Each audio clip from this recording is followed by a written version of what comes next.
Okay, I think we're up and running. Okay guys, so welcome to tonight's webinar. As you can see there, tonight we're talking about goals and attitude. And this is one of a series of 8 webinars that I run. As you can see there, starting off with the first 2 or 3, really about the retail side of the business. 4 and 5 are more about the team building side. And 6, 7 and 8, the ones that we're in the middle of at the moment, are really all about the other skills. That once you know how to put a catalogue out, how to place an order, how to post things on Facebook, how to support new team members and get new team members in your team, you can learn all those skills quite quickly. But what really determines your success is your own skills, if you like, your internal skills, your personal development, your goals, and your attitude towards it all. So we're going to talk about a bit about this tonight. Now, all of the webinars are recorded, so if there's any of this that you miss, or you want to go back over it when we're finished, I'll show you at the end where all of the recordings are and you can catch up with that. So what we're going to talk about tonight is whether or not your attitude is important, how to work on your attitude, because I believe it is very important. I'm also going to start talking about goal setting. Goals is a really, really useful skill to learn. It will really take you a long way and help you achieve fantastic things in this business. So we're going to talk about that as well. And I hope you'll agree with me that your attitude to this and to anything else in your life, to be honest, is really important. Because if you think about it, every distributor who joins this business, and there are thousands and thousands and thousands, they all have the same catalogues, exactly the same products.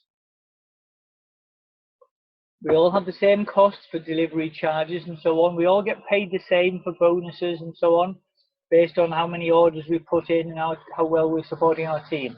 So we all have the same opportunity. But you might ask, why is it that some are more successful than others? And the answer is their attitude. Just as a bit of an example, how do you feel when you get up some mornings? You might be a big smiley person who always gets up cheerful, or sometimes you might think, oh God, I'm feeling a bit drained, or had a bad night last night, or I'm not looking forward to this.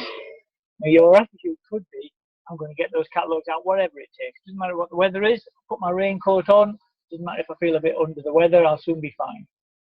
Or you might be one of these people that thinks, oh, no, I'm not feeling so good at the moment, struggling a little bit at work, maybe I'll do the catalogues tomorrow instead, I might feel a bit better. And obviously, if you're feeling more like the second person, you're not going to be as successful as the first person. And just to wrap it all up there, basically, successful people do what they know they should do, even when they don't feel like doing it. So, having a great attitude helps you in lots of different ways, but it can help you to put your catalogues out, even if you're feeling a bit down. No, I'll get them out anyway. They're not earning me a penny if they're sat in my own house, so let's get those catalogues out. While you're out there delivering your orders, having a great attitude encourages you to chat and smile with your customers, even if you're not feeling great yourself. It allows you to be reliable, cheerful, and all of those things helps you to build great rapport with your customers. Having a great rapport with your customers builds you a strong and loyal customer base. And those strong, loyal customers provide you with a good, steady income from your personal retail, all because you've got a good attitude and you get the catalogues out regularly. And also, on the team building side, it can help you put your lead generating leaflets out, even if you're feeling a bit down. It encourages you to make those follow-up calls. If you're feeling a bit nervous and you're thinking, oh, I don't know, maybe I'll try them tomorrow instead, and then the next day something else crops up, so you put them off again, and you might be feeling a bit nervous about it, so you end up not making those calls, so you end up not getting those team members in your team. All those activities, if you've got a great attitude, you'll just think to yourself, well, let's just make the call anyway. I have no idea what's going to happen. What's the worst can happen? I'll give them a chat. You never know, somebody might join my team. And those activities will bring in extra team members because you're doing all the follow-ups. And the bigger your team, the bigger your residual income. So in summary, having a great attitude can increase your orders. And it can also increase the orders of your team, because having a great attitude rubs off not only on your team but also on the number of people that come into your team and the attitude of your team members as well. So having more orders and more team members putting orders in can make a big increase in your income as well. So hope you'll agree with me that I am absolutely certain that your attitude makes a big difference. Now, if you agree with me that having a positive attitude helps, where do you get it from? I don't know about you, I've been looking up and down the aisles in my local Sainsbury's, but I just haven't seen those tins of good attitude. I don't know where you can get them from. But hopefully I'm going to share with you some ideas, a couple of ways to improve your attitude. So one is your life philosophies. Now, what do I mean by that? I'm going to go into this in a bit more detail in webinar 8, the next one next week. But a couple of little examples. If you blame other people for things that are happening to you, or you blame the weather, or you blame the government, or the bank, or whatever, then you kind of lose control to do anything about it, because you say, well, it's not my fault, it's somebody else's fault. And if it's their fault, they're the only person that can change it. So you're stuck with whatever the situation is. Whereas actually, if you say, well, it doesn't really matter what they think, I know that I'm going to go out and I'm going to do this. And if they're not going to help me, that's their problem, I'm going to go and do it anyway. That way, you take control over whatever the situation is, and you can decide whether you're going to be successful or not. Another great philosophy is just about making a few good decisions every day. If you every day decide to eat an apple or a bar of chocolate, one way or the other, eating that apple every day is going to make you healthy and fit and a good weight, whereas eating a bar of chocolate every day is just going to do the opposite. Those are a couple of examples of life philosophy, but as I say, I'll expand on those a bit more in the next webinar. And also, having regular success will improve your attitude. I think you'd agree with that, wouldn't you? If you're being successful all the time, it'll probably make you think, wow, this is fantastic, I can do this, I can do more and more of this. And what is success? Well, success means different things to different people, but a good way of measuring your success is to achieve some goals. Achieving goals is a really, really good skill to get into. Ooh. Sorry guys, got to turn my phone on to silent. Drinks are on me. Bear with me just a second. I'm just going to turn that down. Apologies.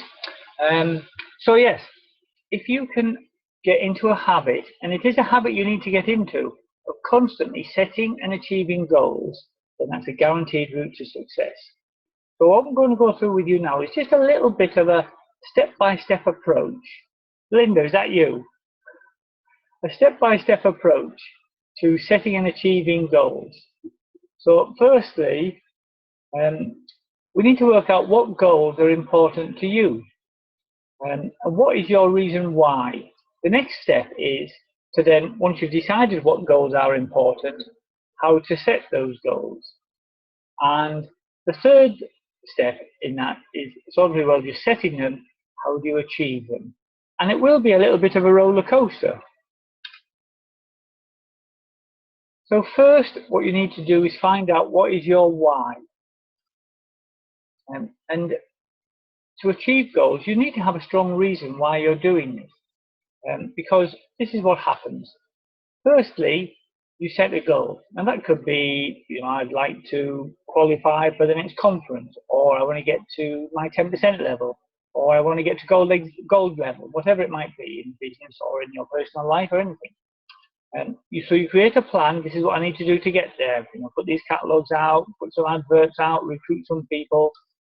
You start to hit those first steps, and then obstacles will appear. You put the catalogues out, but it's pouring down with rain, or you try to bring somebody in your team, and the first person that joins then tells you, oh, sorry, it's not really what I was looking for, and they leave. So all sorts of obstacles will get in the way. And to be honest, if there are no obstacles on your path, or on the route to your goal, then you're not being ambitious enough. So a strong reason why will motivate you to overcome those obstacles. And what I suggest you do is have an emotional reason why. Something to do with your family, a goal. If a goal is just facts and figures, I'd like to get to gold level in the business, to become a gold distributor, then that's great. But a much better goal is, I want to take my family to Disneyland. And in order to do that, I need to be earning, save up £5,000. So if I can get to gold distributor level, I will be earning, I will have saved up £5,000 over, say, a 4 or 5 month period, and would be able to go to Disneyland with a family. So the goal of having the family-based goal is much more powerful than just a facts and figures one. And here's a little example for you. If I just put a plank on the ground, plank of wood, traditional plank of wood on the ground, and just said to you, right, I'll give you £20 if you can walk across that. You'd probably say, easiest 20 quid I've ever got, and walk straight across it, no problem at all. If I then took exactly the same plank, took it to the top of a massive skyscraper building, and put it in between that building and the one just opposite, and said, there you go, there's 20 quid again, can you walk over again? You'd probably say, not on your Nelly, mate. There is no way I'm going to walk over that plank 500 feet up in the air with the wind blowing through my hair. Not for 20 quid, I'm not. So I can understand that. I'd probably do exactly the same myself. But if your young daughter was on the other building and it was in flames, and there was absolutely no way she could escape except by walking across the plank to you, and she was absolutely terrified and didn't want to come across, I bet you would find a way to get across that plank, to rescue her, to bring her back. You might tie yourself to the plank. You might go across on your hands and knees. But whatever it took, you would find a way to get across. So because that was, the task didn't change. Getting across the plank was exactly the same. It's just that it wasn't worth 20 quid for you to do it, but your daughter's life is clearly worth a lot more than that, and you would have done it whatever it took. So if you make your goals very emotional and family-based, I find you're much more likely to do whatever it takes to achieve those goals. So what's next? Once you've kind of worked out the kind of goals that you'd like to set, a good thing to do is to work out how to actually set the goals, how to write them down. So you need to work out, what would you change in your life? If you're kind of in whatever situation you're in at the moment, you've probably got good things in your life and bad things, and things that you'd like to change. And those are usually things that it's worth writing down a goal to say, I would like to change this. And a good thing to do is to split those goals into different kind of size goals. So you have a short-term goal, which could be something that you can achieve within a month or two, maybe 3 months. So an example of that could be to save up enough to buy yourself a new laptop, or maybe to save up to treat the kids to a day at Alton Towers, something like that. And a medium-term goal might be something a little bit more ambitious. Might take you 6 to 12 months to achieve that one. But that could be something like maybe paying off a credit card debt, saving up for a family holiday, something like that. And then longer-term goals could be even more exciting. That could be something that would take you over a year, maybe up to 5 years. And that could be a deposit on that new house that you've been dreaming of. Maybe it would be that new Mercedes that you've always wanted. So, and when you're thinking of goals, write down 3 different types of goals: your short-term ones, your medium-term ones, and your long-term ones. Because what you don't really want is, if you only put long-term goals and you don't achieve anything for 4 years, you're kind of struggling to get that regular success. You want lots and lots of short-term ones that you can achieve from 1 month to the next, that lead you towards the longer-term goals. So that's all very well, writing them down. How do you actually achieve those goals?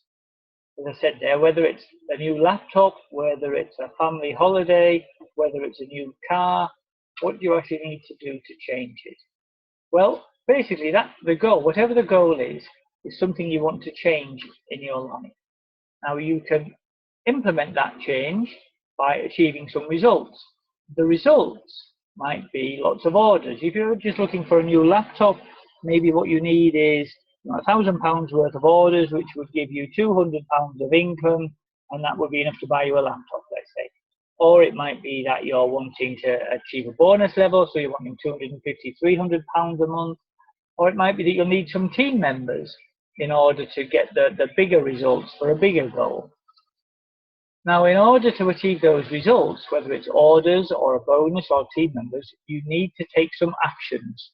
All of those results won't come just from you wishing that they happen.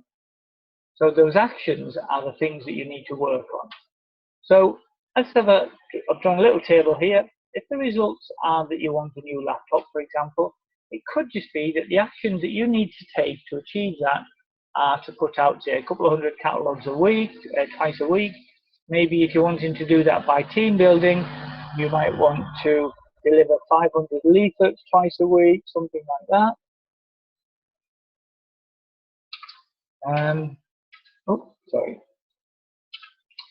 If it's a slightly bigger goal, like a family holiday, maybe you need to be blanketing your catalogues until your customer base is over 500 customers. Or maybe you need to talk to 10 people every day about the business so that you grow, consistently growing your team to get you up to the goal distributor level.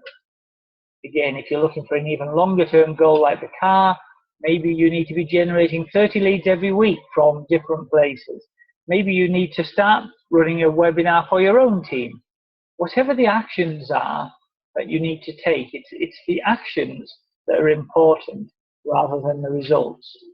So start off with small actions, because if you're doing the small actions and achieving small goals, that will lead to big results. Because every week you get a little success. You know, that might just be, I spoke to 10 people this week, or I put my 200 catalogues out, and I placed my second order of the week, whatever it is. So those little successes make you more motivated. Then every couple of months you get a bigger success once you've got the laptop or you've got the deposit for your holiday, and then you get even more motivated. Then once a year, when you actually go on that holiday, or you've booked a test drive in your car or whatever it is, you're getting more and more excited and you get seriously motivated. All of those successes every week, every month, every year are constantly improving your attitude.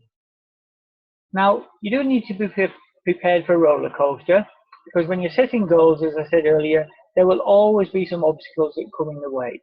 As I've said there, any path without obstacles is probably not leading anywhere worthwhile. And what tends to happen is you start off, you get excited, you do whatever it takes to get that success for the week or for the month, and you're working really hard on that. And then a few things start to get in the way. Maybe it rains, or you don't get a very good pickup one time, or you get some negative people on Facebook. You get a bit frustrated and you start to question whether you're going to be able to do it or not. And then you can get to the point where you're feeling really rubbish. It's a normal phase, which happens to everyone, and it could be after a couple of days or a couple of months or a couple of years. You start to stay away from your meetings. You start to find faults and excuses and reasons why it won't work for you. But having a good attitude leads you to the fight stage, which is where you say, you know what, I'm not going to give up. I know that success is just around the corner.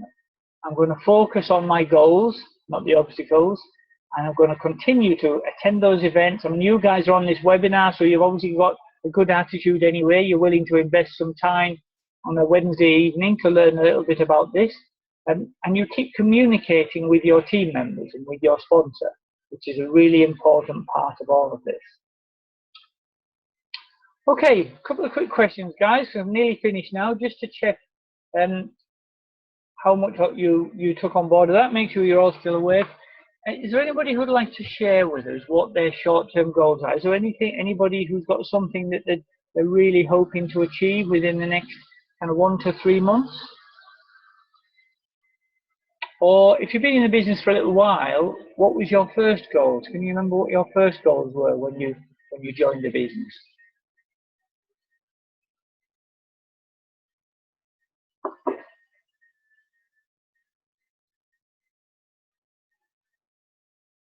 Ah, D, that's a great one. A nice birthday party for my boy. See, I really like that, D, because that's kind of very emotional. You can just imagine the look on his face when he has this fantastic party with all of his friends around. I love that one. Okay, anybody else got anything to share with us? What were your first goals when you first started? Can anyone remember?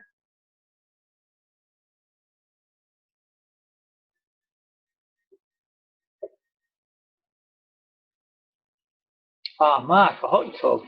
Good one, mate. I like that. I like that idea. Spending money for the holiday. That's good. Good. So it's really important that you actually spend a bit of time thinking about this and write down what it is that you want and how much that's going to cost you, and then put a plan in place. Sit down with your sponsor and say, okay, my goal is to get £500, £1,000, £10,000 to earn that much money, whatever it is. What do I need to do to get there? Okay, so anybody got any longer term goals, any medium term goals or long term goals that they'd like to share with us? Oh, Belinda, I'd say that's a really great one, just to be there for the kids. I think that's a really good one, because that's something a lot of people say that the most powerful thing about Kleeneze is the freedom that it gives you to make choices like that. Mercedes for Hamilton, very good. Yeah, some people go for cars, that's great. Trish, if you were to spend a year in Spain, that's amazing. Peter, just wants a decent car. Excellent, guys. I mean, hopefully, what I've asked you to do is just to kind of start to think about why you're in this business. Because to be honest, a lot of people join this business, but most people don't join the business because they've got a passion to put catalogues out, or they want to spend all their life posting on Facebook. They join this business because they want to improve something in your life. And it's really important that you write down, what is it that I want to improve? Because then you can start to work towards it.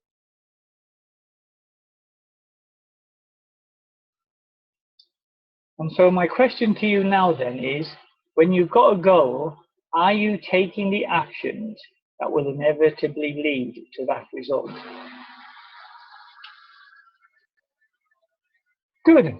Thank you, Hamilton. I like a positive attitude. Good man. Okay, guys, so we're just about wrapped up this evening.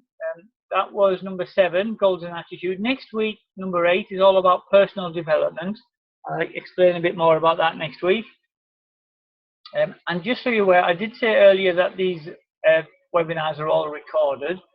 Bear with me a moment. I'm just going to stop the recording now.